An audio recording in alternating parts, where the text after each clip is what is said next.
I'm sharing some new sketchbook ideas with you, but instead of using all of my regular art supplies, I'm using these children's markers. Why? Well, first because Ohuhu sent me these and they say washable paint markers and they are intended for kids. So I was intrigued. I need to try them. And the second reason is because I always want to leave you with the idea that you can make art with anything, especially if you're doing it for yourself, if you're doing it to get the benefits for your soul, for your life, for your joy.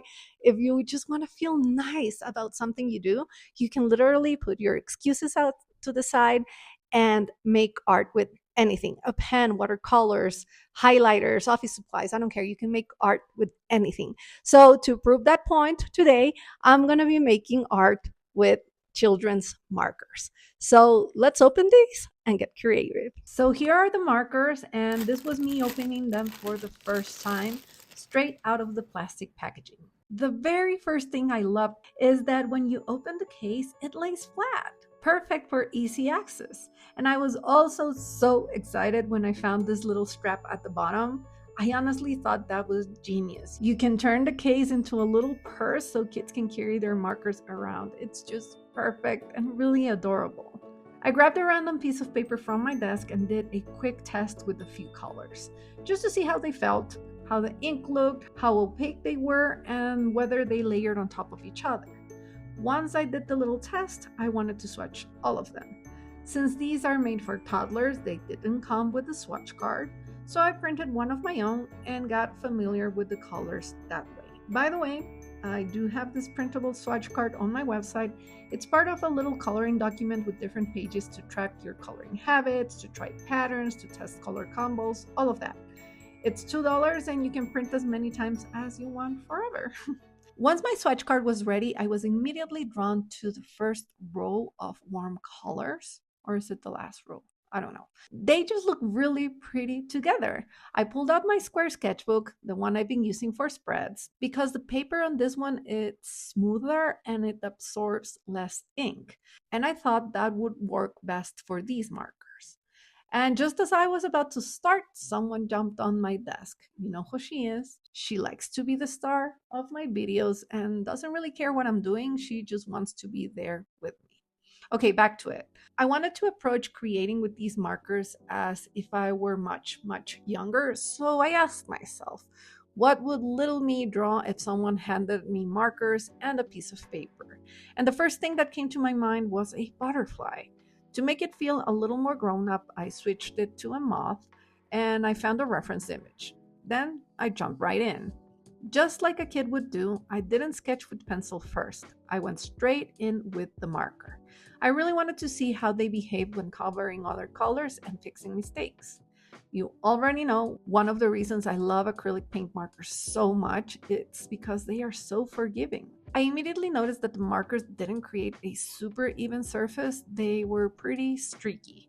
I'm guessing that's because the ink has more water in it, so they are washable and kid friendly. And honestly, this whole set with the case and everything is only $13.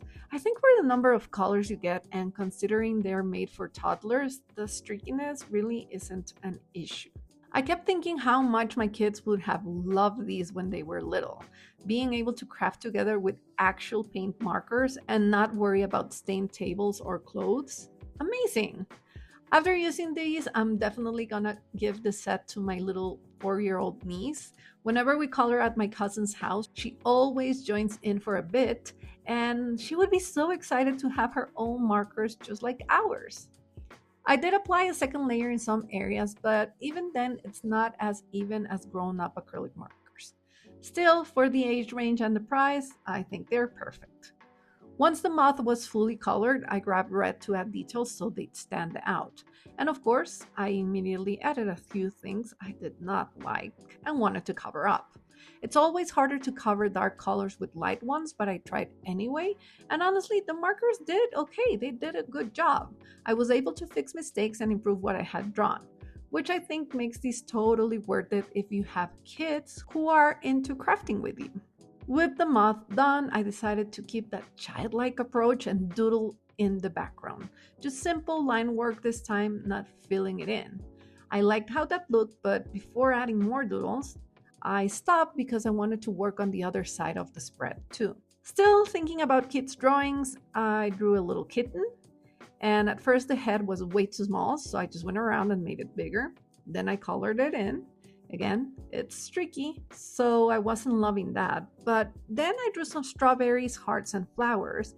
And when I colored those in, I leaned into the streaks and colored in one direction so that it would feel intentional.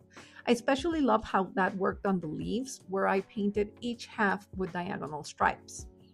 I really think that with any medium, it's important to lean into both the strengths and the limitations of your art supplies. That's how you get better results, and sometimes you accidentally discover something you love and want to keep doing. I did try to even out the kitty by going over it with smoother strokes.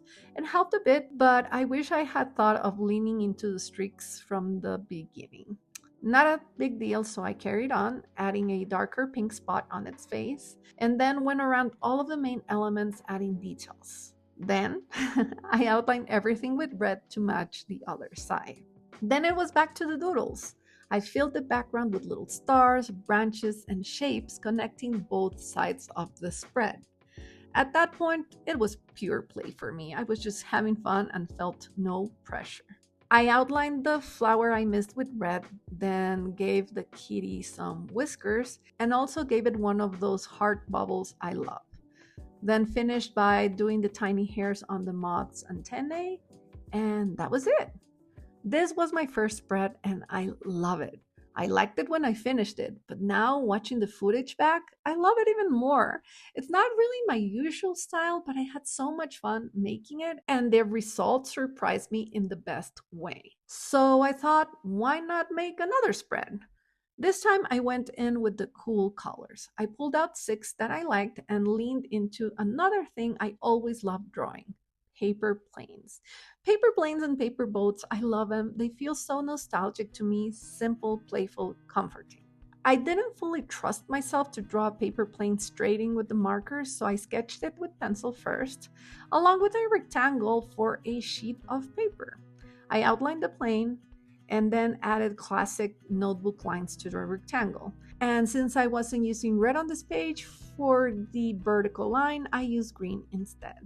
Then I outlined the piece of paper and I did the little things where it rips off of the notebook by hand. As I worked, I decided maybe it would be fun to flip the approach from the first spread. This time, the main drawings would stay as line work and I'd fill in solid shapes for the background. So I drew more stuff. I added a potted flower, some hearts, and a little bird. I wish with the bird I would have sketched it with pencil first because it did come out a little bit wonky, but it was good enough. Then I started filling in the background elements. I drew a cloud behind the paper plane first because that just made sense. And again, I'm coloring it in with stripes on purpose. From there, I just flowed. I drew another cloud, hearts, flowers, then more flowers and branches, whatever felt right. Because I had already done the first spread, this one felt more relaxed. Nothing felt like a bad idea. I was just enjoying putting things on the page the way we do when we're kids, and I was not worried about doing things right. This honestly brought back such great memories about creating without an inner critic, and it was a really happy moment for me. When I was done, I also wanted to test the white marker by adding highlights, and it worked surprisingly well.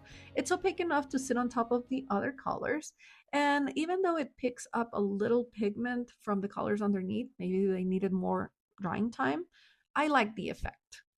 And here's that second spread. I love this one too. I'm kind of obsessed actually, because I keep thinking how beautiful something like this would be as wrapping paper.